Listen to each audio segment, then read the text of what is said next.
iRacing's official Imsa series returns yet again to Watkins Glen, and I'm choosing to switch over to the GTP class for this one, and this is going to turn out to be one of the more difficult races that I've ever been a part of.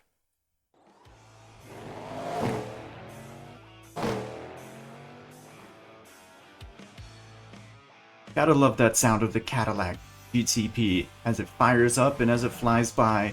This car is one of my favorites today. I mean, it's very pretty, it's fast, it's fun to drive, it's challenging, and yet it's still relatively easy. There are quite a few differences, of course, compared to a GT3 class, mainly just the speed that this car can carry, but also the lack of ABS. Now, switching from the GT3s to the prototypes means we'll be facing situations just like these that are very difficult to navigate and going to be different every single time. Just navigating GT3 traffic in general can be difficult because of the closing speed, but navigating the bus stop while navigating your own in-class battle can be very challenging. There are a few other things that are going to play a role here that are track specific here at Watkins Glen. And what I've been noticing in these practice sessions is going to be the skybox.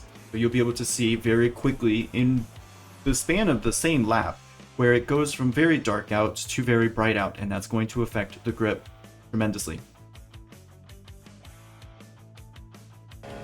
Alright, so starting practice 1, we are towards the bottom of the table, heading into turn 1, we have our first spin. It's caused pretty much entirely by not having ABS. As we get turned into the corner, all of that rear braking just comes around and we have our first spin. This is going to massively overheat the tires, but we continue the run anyways. And of course, again, towards the bottom of the table. But here we go. We can see our delta, a little bit of a wiggle, exit out to turn 1, heading to the bus stop. We're looking good, flying through the bus stop, using all of that curve. And then, of course, through the carousel. There's a lot of time to be had through the carousel. We're keeping everything very pointed, very focused. Then the boots, of course, coming out of the heel. We're looking good. We use the curb, kind of get stuck on the curb there a little bit. Move it back over to the left. Very easy with the undulation and the off camber nature of that corner to lose control. And then through the final left, right of Watkins Glen with the camber and the wall up against your driver's side door. Coming across the line, and for our first practice session, our lap time will move us up to third. Now, of course, with this in mind, we are going to have some instances where we're going to be learning how to handle the GT3 class, and here in this case, we have an awkward moment, and it becomes even more awkward when he turns into pit instead. So, of course, it's all one big learning experience. And yeah, I mean, I thought maybe he might have been pitting there, but he tagged us in the right rear as I take the risk anyways.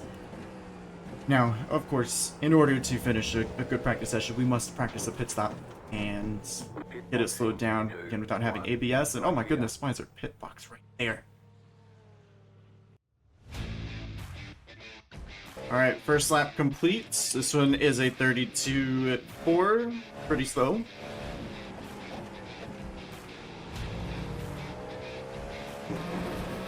This one has to count.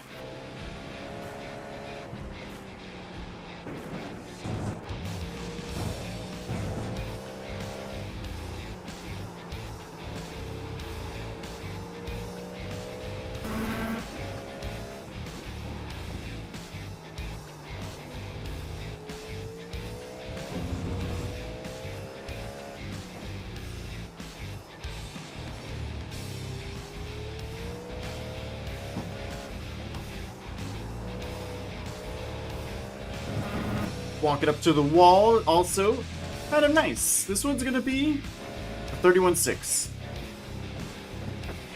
Where does that place us? P10. Ooh, tough crowd. So after a very good qualifying session, I was quite proud of that. 8/10 off of pole. We actually are 13th out of 16th. So this is gonna be a much more difficult race than I thought it would be. And just working our way through the boot right now. We are P13 out of 16. What I can tell, mostly Ferraris and Cadillacs for this race. I see one spare Acura that has joined us. But this one should be a competitive race, of course. We can take our position. Alright, always nice to be in the premier class. Be the star of the show. Of course, we are more supporting cast than anything else, but here we go. 45 minutes at the Glen.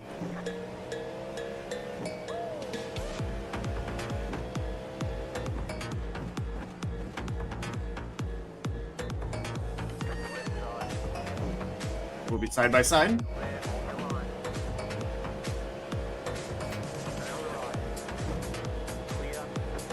Give just a small lift to be safe. I don't know if that's actually safe when you have somebody right underneath your rear wing. Running down to the bus stop now. Yeah, why not? Cool. A little bit of contact. Sorry, Ezekiel, but dang. Maybe we're being too careful. So it definitely seemed like, in that case, we might have been a little too cautious. We lose a chunk of time, but I know there's a long ways to go, and they're still bunched up ahead. We'll catch up, though. And before the end of lap 1, we've already caught up to the tail end of this battle. So, of course, we were very cautious on cold tires to make sure that we didn't bin it, so that we didn't get involved in anything stupid like the 3 wide at the chicane. And even though we lost a couple places, I'm very happy with how this lap panned out. Alright, we have completed lap 1. We've lost 2 places, so we're down in 15th.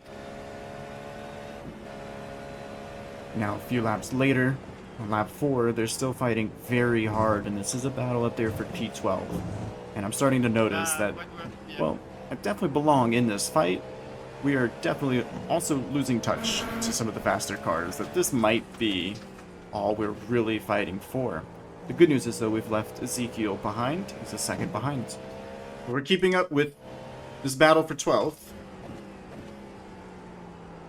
Now, at this point in the race, I can already tell, like, we're working extremely hard to keep up with this battle.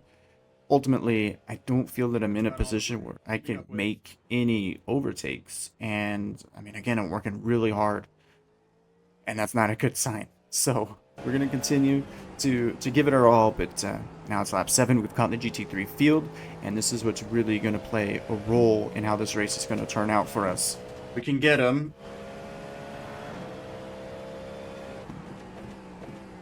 Ezekiel got him too. Alright. And of course, the battle up ahead continues to rage on. Even though these GT3s are meddling in the middle, they're going to go 3 wide here up ahead. Oh, 3 wide.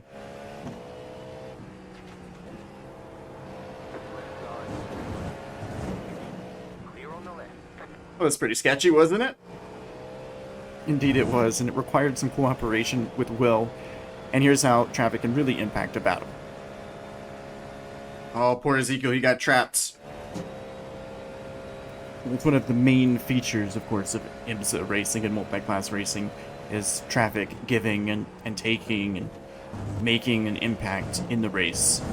Of course, that's why we do it. That's why we do the multi-class, and traffic is just a skill that you're gonna have to deal with. Now, as we reach the GT3 leaders, disaster nearly strikes. Uh-oh, somebody in the wall?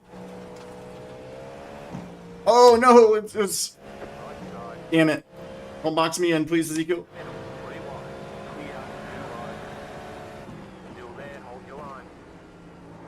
Damn, we're actually really going to be absolutely last here.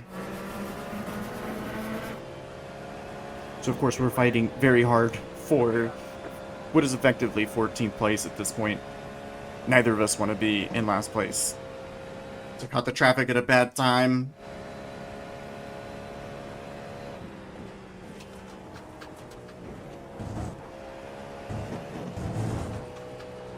Ezekiel gets by, and we're in last.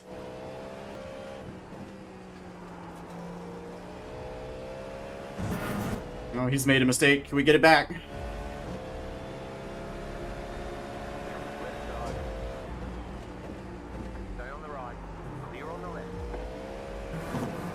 Yay!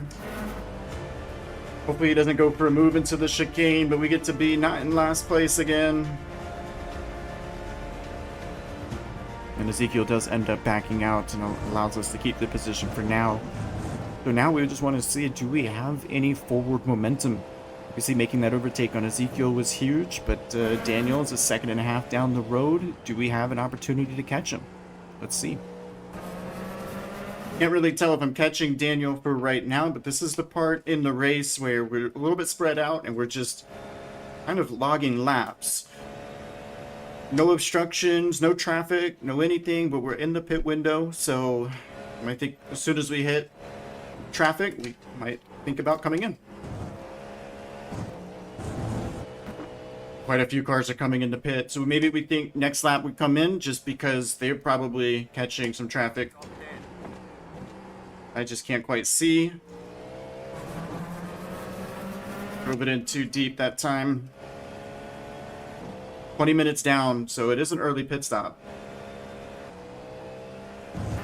Alright, everyone else is coming in, so we're staying out. We're by ourselves. 5 laps of fuel remaining, though. At this point in time, I really don't have a pit strategy. The only things I'm concerned about is catching traffic and getting rear-ended or getting stuck on the outside and not being able to pit. And this is what that can look like if you catch somebody at the wrong time. Like right there, we can't really come in. So at this point in time, I did have 4 laps of fuel. On the following lap, I am catching the LMP2. You know, once I get by him, this will be a good opportunity to come in the pit. And again, I just don't want to get stuck or get rear-ended or anything like that. So let's just make sure we can go ahead and get this pit limiter on and bring her in for fuel. All right, let's box here. All right, not too bad. That could have been better. And as we exit pit road. All right, exiting the pits, 20 minutes to go. There goes Daniel.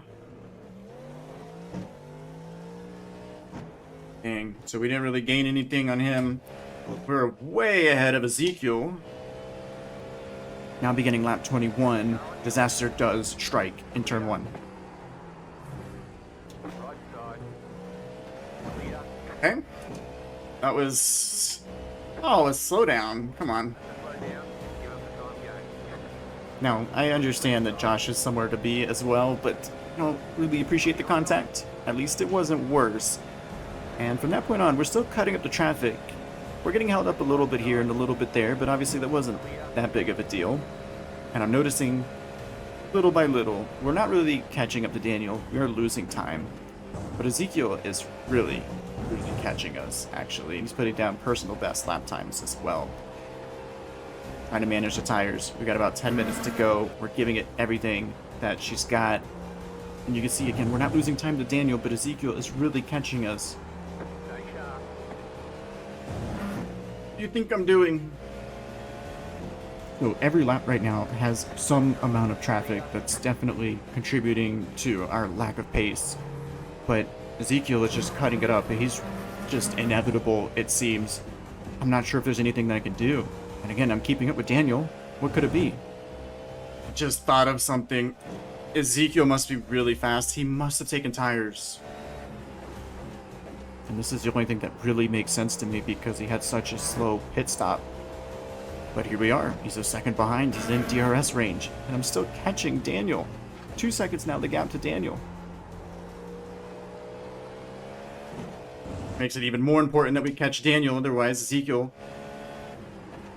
I mean, he is flying. He's going to get by us, so we're going to finish in last.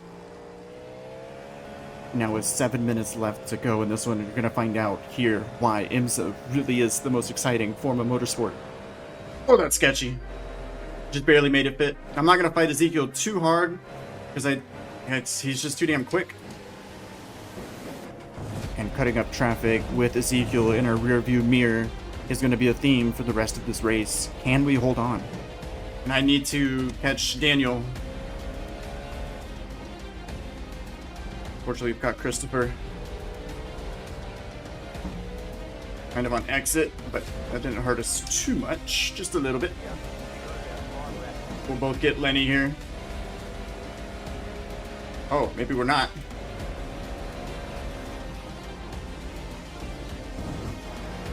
We both did. That was close. Ezekiel was going to go for that move. That was That could have ended in disaster. Thankfully, he backed out of it because it wasn't really on, but there are going to be some guys that won't. Up to this point, 41 minutes later, Ezekiel and I are still battling very hard for what is effectively P13 at this point, and catching these other classes, it's really just highlighting the difference in strategy.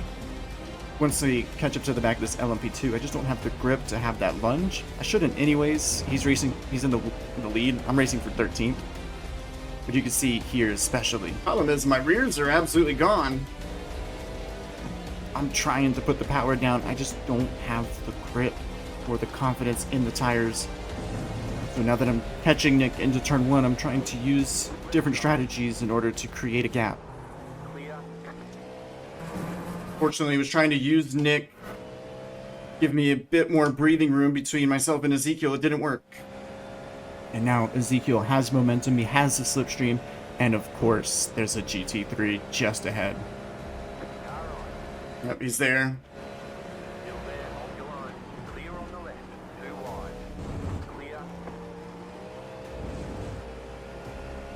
Holy shit.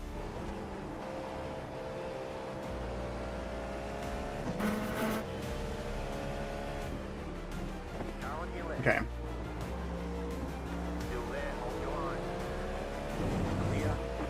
It's a good move.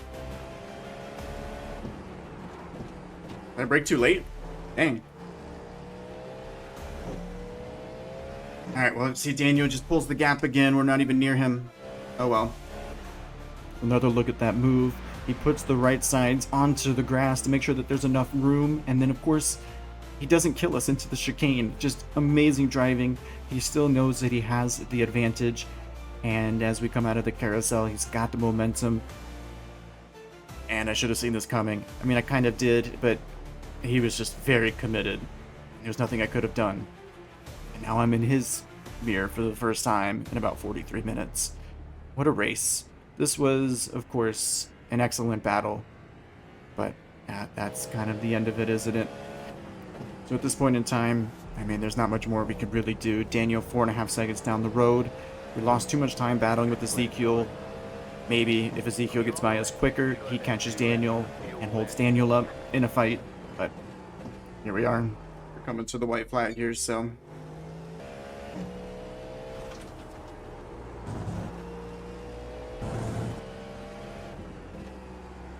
Well, there you have it. 45 minutes later, we kept it clean.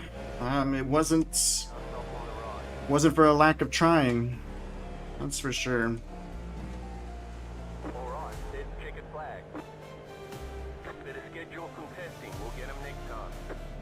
Yeah, that's what I expected to hear. But ultimately, that ended up being a pretty exhausting race, even though we only finished 14th. We actually were pretty much the last car running. It didn't run into any troubles. What an experience, though. I mean, we were competitive, but we were just slower than everybody else, which is unfortunate. But what an experience, of course. This was actually one of the best Imsa races I think I've ever been a part of. Very few call-outs for crashes. I don't think my microphone was muted or voice chat was muted, and I didn't really hear a whole lot of back and forth. It was actually one of the cleanest races I've ever seen, which is always unfortunate. You're the slowest driver. You need a little bit more chaos when you're in last place. But again, I think strategy just played a role here with our friend Ezekiel taking tires at the pit stop, and he was just much quicker than us down the stretch. And ultimately, we just weren't fast enough to catch Daniel. So, all right. And does that knock us down too far? Minus 54. Oh, man. Hey, we gained safety rating, though. We gained safety rating.